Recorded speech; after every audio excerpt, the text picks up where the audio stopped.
De quoi tu parles? De quoi tu parles? Bienvenue à une autre émission de Quoi tu parles de mon nom est Nicolas Monette. Et moi, Marc-Antoine Joly. Ça va bien, mon coco? Oui, toi, ma coquette. Yes, coquin, coquette, c'est ça qu'on est, nous autres, ici à l'émission. Eh, c'est monac. Content de passer notre émission avec vous. Merci d'être là pour environ la prochaine heure. De passer du beau gros fun ensemble. Oui, puis on a un invité spécial aujourd'hui. Oui, je pense que quelqu'un qu'on a quand même assez fréquemment fait mentionné. Oui. De par son mari et de par son fils. Oui. On parle ici de Mathieu et de Edouard, Ed pour les intimes, ou le gars d'un Language Boys qui est pas Steph Pocket. Exact. Le gars d'un Dave Language Poulain. qui a la moins grosse bédaine. La version santé des Language Boys, c'est ça drôle, qu'est ça. Ed Landry. Puis il y a des beaux cheveux, Ed aussi. Oui. Oui. Une belle head. Des fois, on s'essaye. Puis des fois, il faut pas s'essayer. Des fois, on tombe. C'est Ah, comme, oui, oui. c'est comme faire de la Mais skate. la personne aujourd'hui saura te relever. Oui. Malgré tous les défis. Financièrement, Oui. stratégiquement Émotionnellement. et aussi de façon gouvernementale, de gouvernance. De gouvernance. Moi, tu vois, gouvernemental, je suis pas d'accord. De gouvernance, oui, c'est deux choses différentes selon moi. Oui. Mais on va lui demander vraiment. Parce que je suis pas 100% certain de comprendre tout ça. C'est compliqué de comprendre le système de gouvernance, de CA, de plan stratégique. Oui, un CA, je comprends, mais genre la gouvernance... Je pense qu'il y a de aussi tout le ça, fait c'est- qu'on n'est pas tant dans le public cible de gouvernance parce qu'on n'est pas sur des CA. Exact. Non.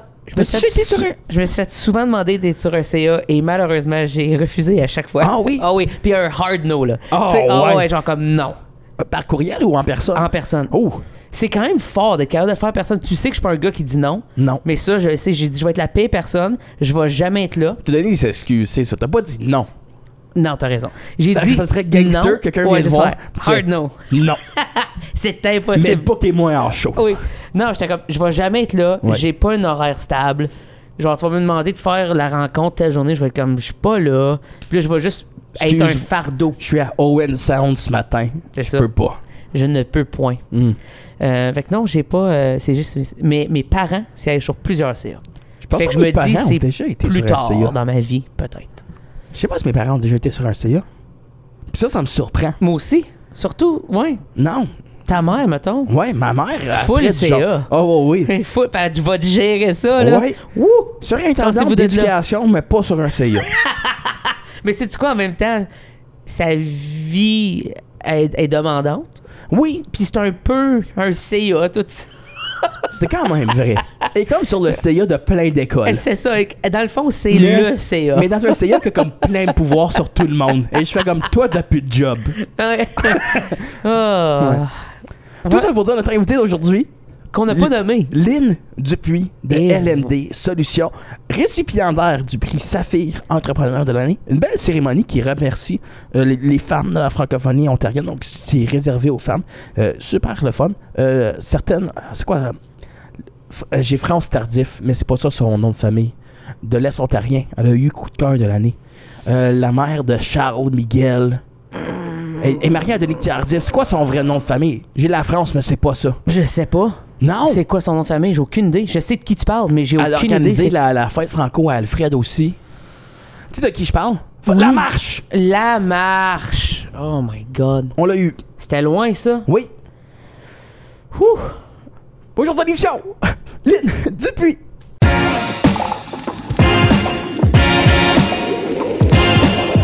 De quoi tu parles? De quoi tu parles? On dirait presque une prière aujourd'hui à l'émission. Parce qu'on a eu le père, le fils, Oh. et là, on a la mère. Quoique, il manque un autre apôtre, Oui, l'autre c'est vrai. fils. L'autre fils. Mais on va l'avoir à un moment donné. Simon, on a eu Mathieu, on a eu Ed, mais là, on a peut-être la plus importante de la gang, parce que c'est elle qui a donné naissance quand même. Lynn Dupuis, de quoi tu parles? Ça va bien? Ça va. Oh my God, j'ai jamais été nommé le Saint-Esprit. Mais il fallait vraiment que tu viennes sur de quoi tu parles d'eux pour que ça se passe, parce Ouais. que c'est nous autres qui décident ces affaires. On est les mécènes franco-ontariens. Oh! C'est maintenant que ça commence. Exactement, c'est ça. Ah, c'est bon, ça. Mais c'était vraiment une belle intro, Merci. Nick. Pour vrai? J'y pense depuis hier, en plus. C'est drôle, puis tu me l'as pas dit, tu voulais me surprendre moi aussi. Bravo. Ouais. Bien joué. J'ai sorti mes cours de catéchèse. Oui. Mais là, on parle plus de catéchèse. Non, c'est fini. On parle plus de l'ancien livre. Mais là, on va parler de Lynn Dupuis. Lynn Dupuis-Landry, peut-être. Je sais pas c'est quoi les noms sur... Non, juste Lynn Dupuis, parfait. Parle-moi de ça. J'ai haï ça, le monde qui prend des noms de famille des autres. Je trouve ça dégueulasse. Mais je juge zéro ta femme, Marc. Non, elle a pas pris mon nom non plus. Yes. Mais oui, Lynn. Ben, tu veux savoir pourquoi? Nous autres, la seule place quand on s'est mariés que j'ai pris le nom, c'était à la banque. OK. Mais là, ça l'a pas resté. À un moment donné, quand on s'est mariés, j'étais en train d'écrire une thèse, puis mon nom, c'était Lynn M. Dupuis, puis je voulais garder ce nom-là parce que dans le temps, là, la thèse, c'était immense. Là, Ben, ça l'est encore, là. Je te dis, faire une thèse, c'est quand même cool. C'est intense, oui. Mais, tu sais, dans ma carrière, je voulais garder mon nom. C'est ça qui m'a donné... c'est avec ça que j'ai été élevée, puis je voulais le garder. Mais mes enfants, eux, c'est les Landry, des Landry, mais leur nom du milieu, c'est Dupuis.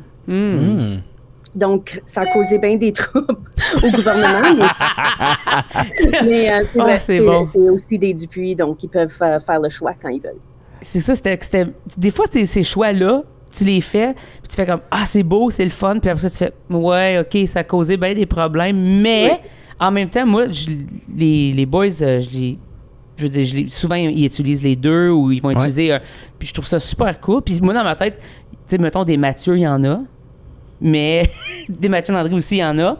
Mais là, après ça, quand tu as un Mathieu Dupuis-Landry, tu sais exactement de quel on parle, tu sais. Oui. Il n'y a plus de questions. Mais c'est super beau, ta famille, de un, d'avoir tout ce beau... Tant toi, inclus aussi, là, d'être tout le monde qui a un impact quand même gros dans la communauté. Immense. Peu importe que ça soit artistique, toi, tu peux l'avoir en gouvernance aussi de façon artistique. Ed qui l'a de façon culturelle depuis toujours, tes enfants aussi. Mais là, je vais peut-être commencer l'histoire, le début de Lynn et de Ed. Oh, tu veux savoir vraiment? Oui. OK. C'était pas sur Tinder, hein? Non, absolument, mais c'était sur l'Internet. Ah! Pour vrai? Ouais. Puis c'était en 1998. C'était le début des chat rooms. Wow! Puis c'était du IRC, puis du, tu sais, tout ce, on était vraiment des geeks, comme vraiment, là. Mais on avait un groupe d'amis qui se parlaient là-dessus, puis on faisait nos plans, puis après ça, on allait, tu sais, au Tim Hortons, on allait, petit village, là. Ouais. C'est un vrai village. Puis Edouard était l'ami d'un de mes amis, puis on s'est rencontrés sur un chat room de même, puis on jasait, puis ta. Mais notre première fois, c'est comme du folklore franco-ontarien. Notre première date, c'était la nuit sur l'étang. Wow! Je viens de tout comprendre. Ah, c'est parfait, ça! C'est vraiment parfait. Je savais pas ça. C'est vraiment comme la genèse, là, c'est là. On s'est rencontrés, là... on sortait pas ensemble, mais c'était notre première rencontre. Puis après ça, l'histoire est là, tu sais. Mais c'est là où ça a commencé. Puis peu de temps après ça, Mathieu est né.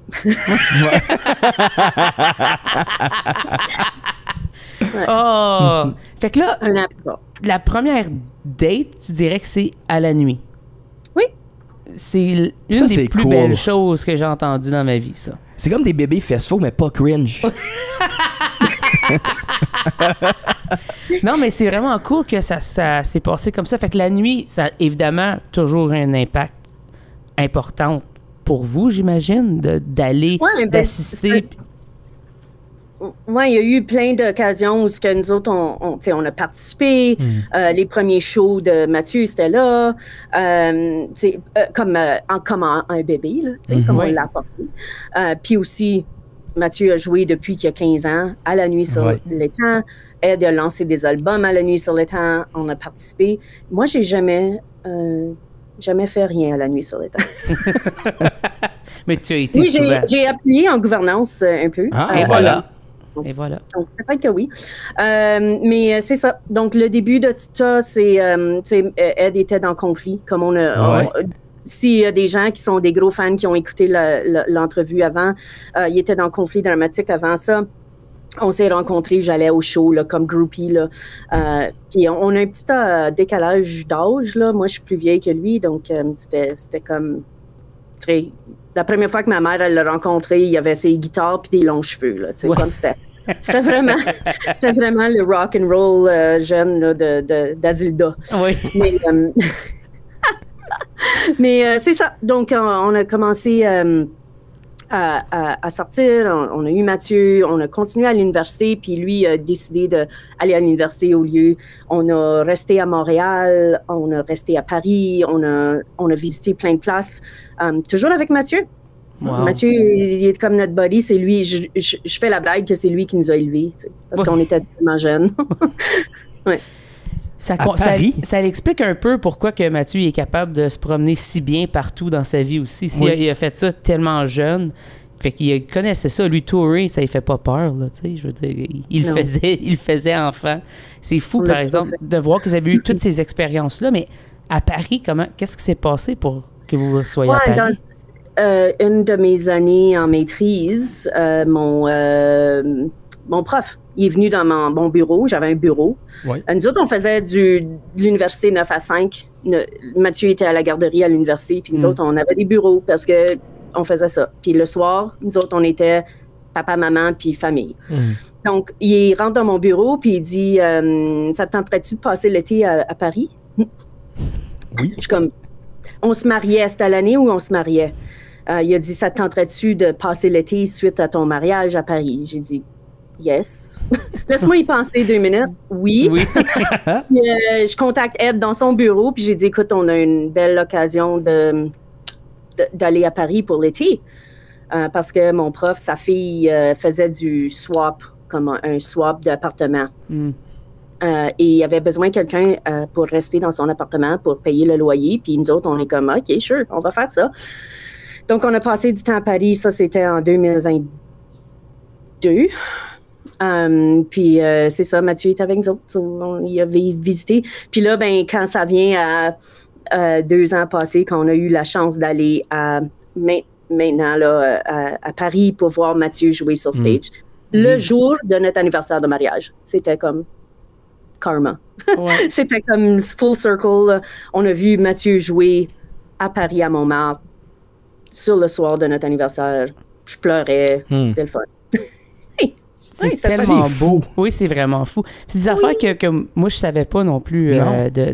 Surtout dans toute l'histoire, là, si on veut, de votre famille, parce que j'ai l'impression qu'il y a tellement de trucs. Puis là, évidemment, on parle de tout le monde alentour parce que t'es la maman de ces gens-là. Mais là, on veut parler de toi. Comment est-ce que ça a commencé le LMD Solutions et tout ça? Qu'est-ce qui te... Il faut envoyer les fleurs avant qu'on oublie. Oui, vas-y. Tu as quand même gagné un prix Saphir. Oui. Qui est un prix incroyable. Prestigieux, oui. Entrepreneur de l'année. Fait que je veux juste contextualiser que oui, elle fait quelque chose, mais elle le fait très bien aussi. T'sais. C'est une big deal, là. Oui. Merci. Merci. Premièrement, ça fait 12 ans que j'ai commencé LMD Solutions. C'est venu je dis toujours, ça a venu de nécessité de sortir du 9 à 5. J'avais bien des choses que je voulais faire, comme être plus sur des CA. Je voulais travailler avec des organismes que j'aimais, mais comme je peux pas travailler avec tout le monde quand j'ai un 9 à 5. Là, ouais. Je peux pas me plier en 4 ou me diviser en 4 ou whatever. Donc, ça a juste à donner que c'était un moment dans ma vie que j'avais besoin de transitionner. Puis j'ai transitionné, puis j'ai commencé LMD Solutions. Et j'ai jamais arrêté à partir de ça. Il y a eu beaucoup d'évolutions, il y a eu beaucoup de transformations. J'ai travaillé avec plein de monde, mais ça a toujours resté LMD Solutions.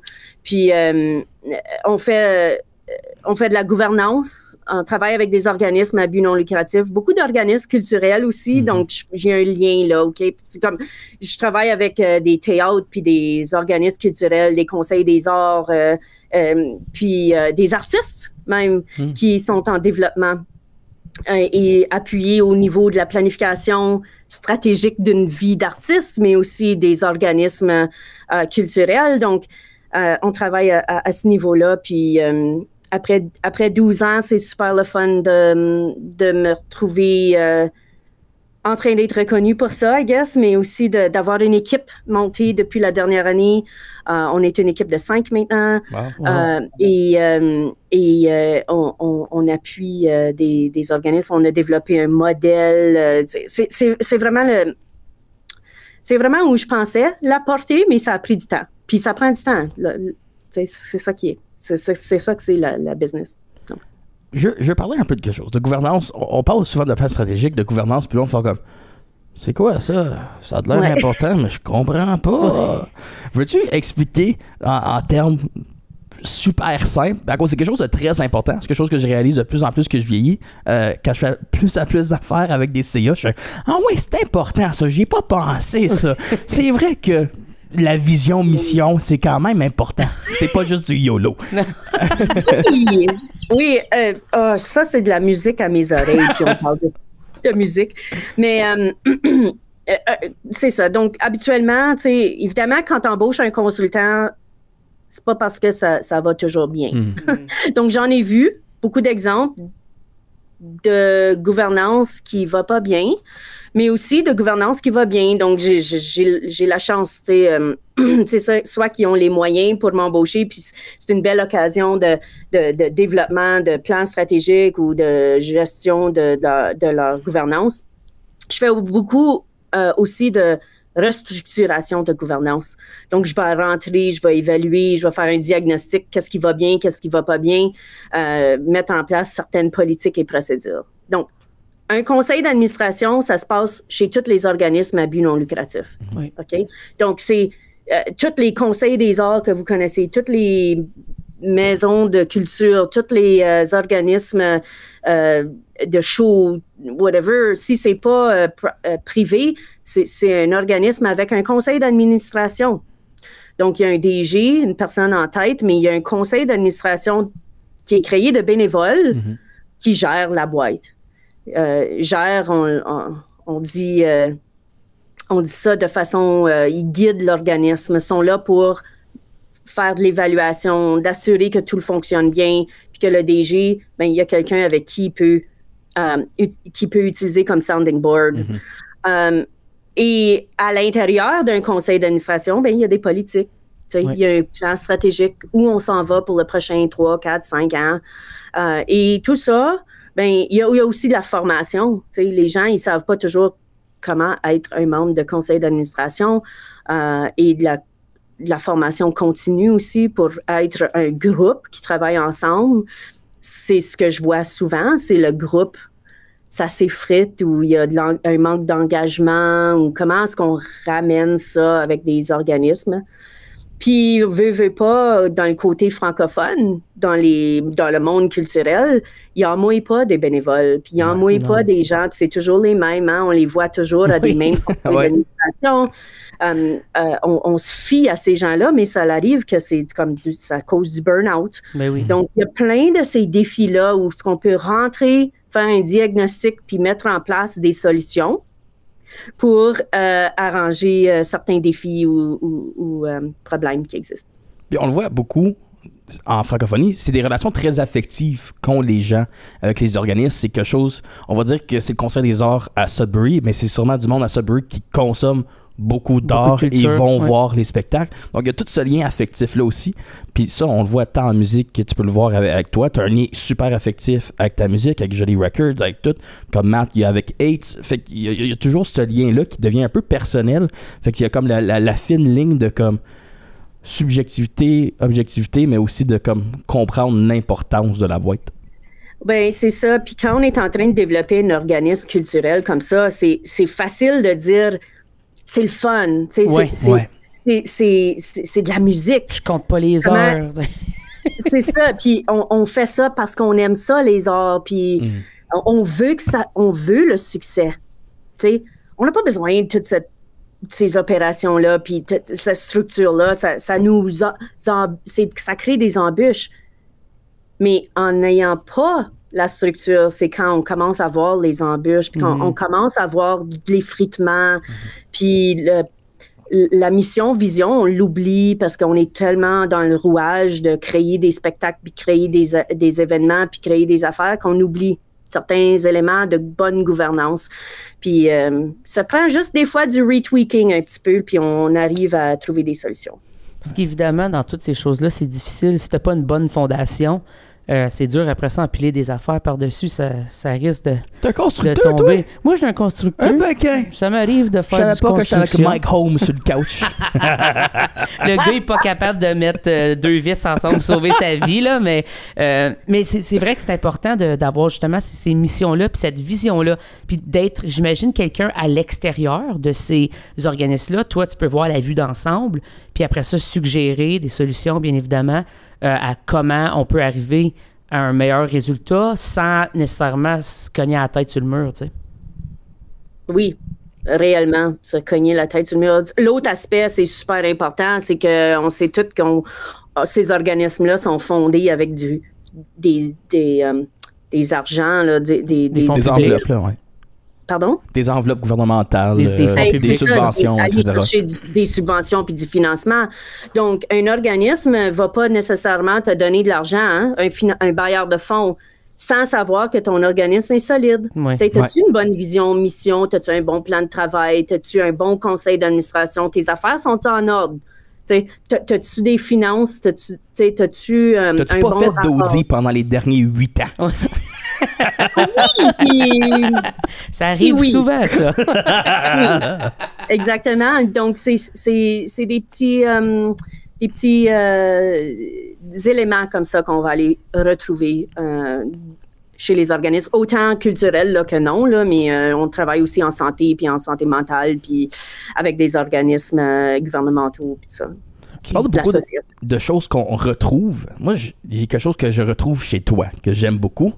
C'est tes tasses. Oh oui. T'as 52 000 tasses avec différentes choses, des quotes inspirants. Puis pour les gens qui savent pas, c'est sur Instagram, ça. Oui. Très souvent, on voit c'est quoi les tasses qui vont être choisies cette journée même. Ouais. Et c'est de toute beauté. Fait que pour les gens qui ne la suivent pas sur Instagram, vous devez le faire parce que c'est incroyable. T'as combien de tasses, Lynn? Oh, ben, est-ce que Ed a de la place dans un cabinet à quelque part? Est-ce qu'on veut la Quoi que vérité? lui doit avoir 12 guitares. Lui, c'est ça. Lui, c'est les gits. Fait qu'ils ont trouvé une place pour les gits. Toutes ces CD en bas d'Ed Landry. Le 12. Ça prend de la place. Mais oui, je veux savoir la vérité. La vérité, ben, je dois en avoir, parce qu'il y en a de séries, là, parce que j'ai dû faire un triage. OK. Et je dois en avoir comme 200. 200. OK. Sais-tu quoi? Je suis presque déçue, tu n'as pas une par journée. Challenge accepted. Non, mais je fais des blagues, mais 200. Wow! Ouais, c'est ridicule. Mais donc, ça a commencé à un moment donné. J'avais une collection de tasses, mais pas comme ridicule de même. Là, puis à peu près 8 ans passés, en 2017. 2017, ouais. J'ai commencé en faisant la joke. Moi, je voulais... Parce que je suivais comme un programme d'exercice. Je suivais un programme d'exercice, puis c'était un juin au matin, là, dehors, dans mon oasis de jardin, puis je dis, je fais la joke à Instagram, Facebook, que moi, je veux pas faire de l'exercice.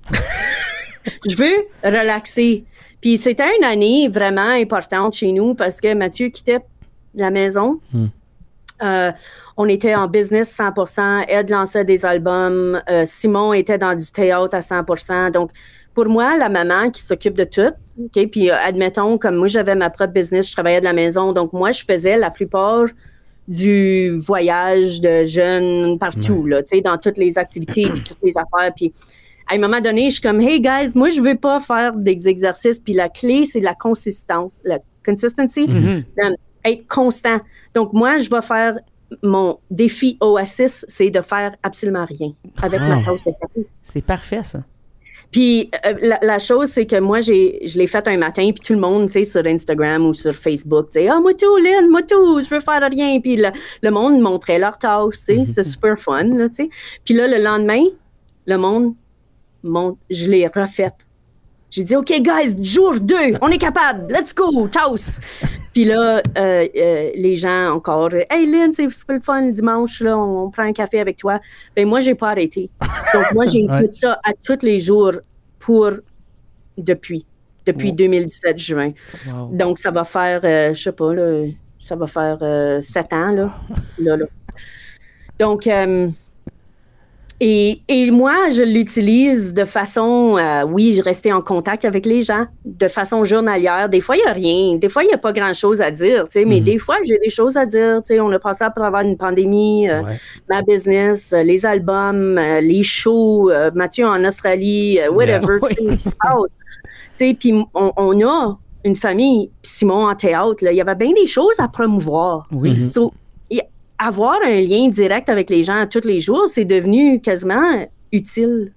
C'est devenu quasiment comme un moyen de s'identifier à ce parcours-là, puis de partager. Puis il y a bien des gens qui nous demandent plein de questions. Oui. Puis là, en quelques années passées, quand j'ai commencé LMD, j'ai rebrandé LMD Solutions, je l'ai rebrandé avec le café. Je l'ai rebrandé avec la tasse. Tu sais, j'ai une tasse qui dit... le café, c'est la solution. Coffee is the solution. Puis, c'est avec mon brand. Puis, j'ai développé du café. Donc, c'est ça. C'est très cool. T'as ta propre marque de café? Oui, à travers ma propre marque. J'ai un café qui est à travers de Old Rock. OK, donc, oui, j'ai je connais bien ce place-là. Ouais, Old Rock Café à Sudbury. Et on a développé un café qui ils m'ont envoyé comme plein de samples, puis là, on goûtait, puis on passait tout un été à goûter différents cafés. Like, really? Oui. This is my life? C'est incroyable. C'est super. Puis là, on a été capable de s'arrêter sur une saveur, puis là, on l'appelle ça « the wake-up call ». Puis c'est vraiment bon, puis j'admets que tout le monde qui le goûte veut l'avoir. Donc, je le vends sur mon site. Oh, cool. J'en achète sur le site. Selon toi, si tu avais à le décrire côté goût, ça serait quoi? C'est difficile, ça, je le sais, mais je te donne un défi. Mettons, tu aurais quelque chose pour le vendre en ce moment. Torréfaction. Oui. Ben, c'est un café fort, noir, un French roast, qui, c'est vraiment comme un wake-up call. Là, ça te réveille le matin. Il y en a qui ont dit, tu sais, moi, je prends ça noir, mon café, donc c'est le plus fort, le meilleur, mais il y en a qui ont dit comme ça leur donne un petit buzz. Comme c'est bien fort. Je pensais que t'étais pour dire c'est comme un Irish coffee. Il y a peu de Jameson dans le fond. On l'a essayé. Il est bon en espresso, il est bon en italien, il est bon en drip, il est bon en press. On l'a tout essayé, puis on l'aime bien, puis les gens l'aiment bien aussi. Donc, ceux qui l'achètent, comme l'achètent en répétition. T'sais. Wow. Donc, c'est bien. C'est le fun, ça. Moi, j'ai une dernière question. Je pense que c'est la plus importante. C'est à ta fête, à la fête des mères, à la Saint-Valentin, à Noël. C'est sûr que tu reçois des tasses. Oui. Ouais. L'autre question, t'es-tu tannée ou t'es contente? Non, puis moi-même, je vais aller dans les magasins, puis tu sais, moi, c'est super le fun. C'est pour ça que c'est le fun de l'avoir comme un branding aussi de ma business, parce que tu peux pas y penser quand tu es dans un magasin avec des tasses. Non, c'est ça. Tu peux pas.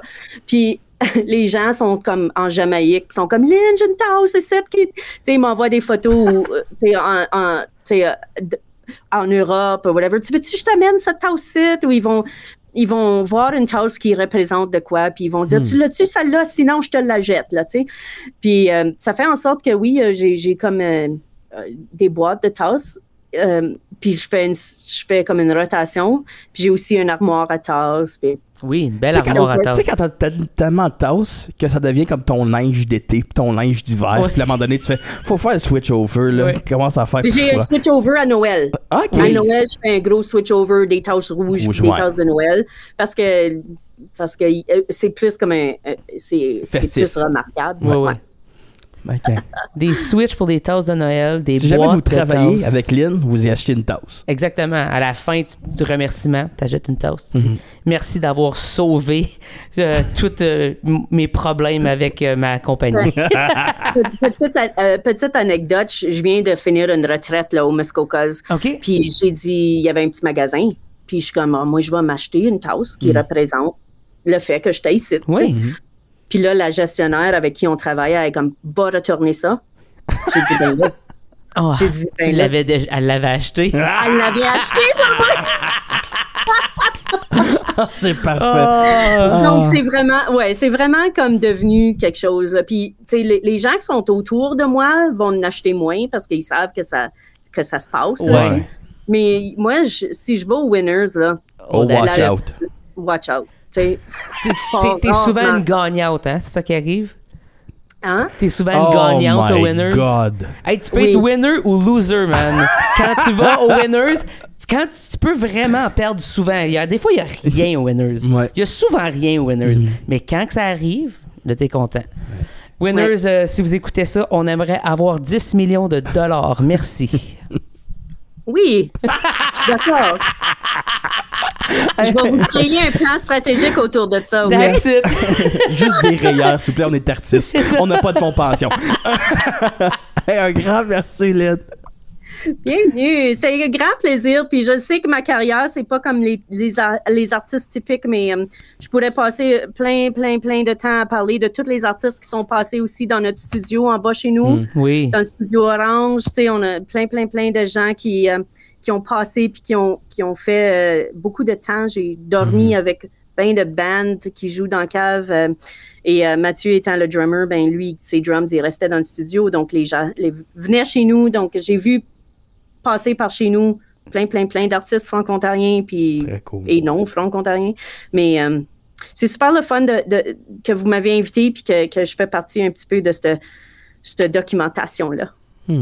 Ben, t'étais sur notre liste, puis je pense qu'on n'a même pas parlé de la moitié des choses que tu fais, fait qu'il y aura une belle partie 2 pour la prochaine saison, on dit ça de même. C'est tout. Stay tuned. Exactement. Merci beaucoup, Lynn. Merci, bye. Bye.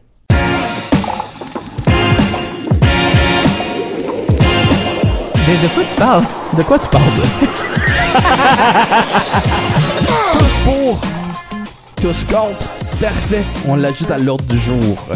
Ah! Je me sens maintenant prêt de faire partie d'un CA et de m'acheter des tasses à café pour les mettre dans une armoire et ne plus jamais m'en servir parce que je ne bois pas de Tu bois café. pas de café. Moi, là, tout le segment qui expliquait le café, j'étais perdu tête. Oui, hein? Oh, oui. Moi, j'étais très heureux de ça. Oui, je te voyais te pencher vers l'avant, Oui. tel un intérêt profond. J'ai une passion pour le café. Ouais. Et il va falloir que j'essaye ce café-là. Et aussi le Old Rock à Sudbury. C'est Explique-nous très le cool. Old Rock. On va faire une petite plug pour le Old Rock. Old Rock, c'est... La vieille roche, oui, mais c'est une... c'est de la granite, un petit café.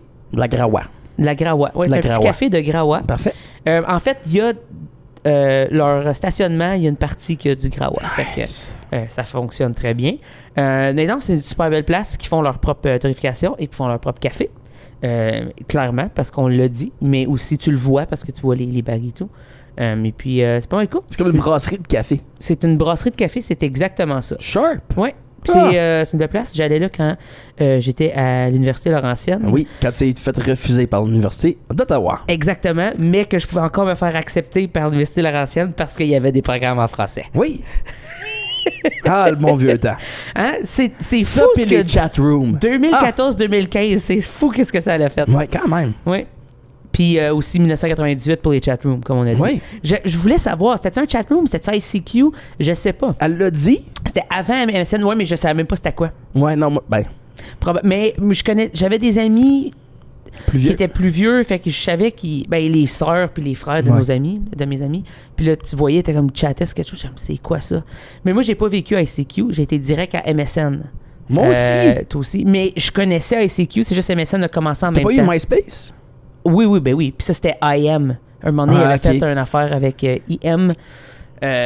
Oui, c'était pas mal big. Moi, je me souviens de la grosse intégration. affaire dans le temps. C'était pas de créer une page Facebook, c'était pas de créer un compte Instagram, c'était de créer ton compte courriel. C'était comme la grosse affaire. Ouais, créer ton Monsieur, courriel. Comme créer ton Hotmail. Ton Hotmail. Ouais, Puis qui échangeait à live. Puis là, Oui. après ça, tout le monde a fait, on va aller avec Gmail. c'est ça. Ouais. Tu te souviens-tu de ton premier Hotmail? T'avais-tu un nom bizarre? Oui. C'était quoi? Marc, OK? avec un K. M-A-R-C-K. OK. Underscore. Oui. Joli. OK. Underscore. Base. Parce que je veux de la base. OK. At hotmail.com. Moi c'était pire. Ah oui, c'était quoi? M.A.N _hockey15 Man Hockey 15. at hotmail.ca. Oh. Man, parce que c'est mes initiales à l'envers. Oh, wow. Monette, OK. Adam, Nicolas, puis j'étais comme, Ça fait man. j'étais un homme. ouais. J'étais un homme, je peux mettre ça. C'est bon, ça. Ouais. Fait que j'ai encore des vieux comptes de comme Xbox et de PlayStation qui sont syncés à ça. Puis à chaque fois, c'est le dilemme de retrouver mon password que je pensais qu'il était génie quand j'avais 10 ans. Oui, je comprends. Moi, j'ai mon Xbox Live, là. Ouais. Il est c'est marque progressif. C'est horrible. Progressif, Ouais, parce que conservateur, je tripais- non, d'accord. je tripais Ça sur va la de bleu. je tripais sa musique progressive. OK. Il y a zéro rapport. On le sent que j'avais 13-14 ans. Ça, tu devrais le mettre sur une tasse puis donner à Lynn. Marque progressif. Si jamais je me pars une Elle pourrait- compagnie. Elle pourrait le mettre à côté de la tasse de paquette pour les élections. T'aurais les deux. Il manque juste quelqu'un de libéral. La tasse des losers. Que veux-tu? Que veux-tu?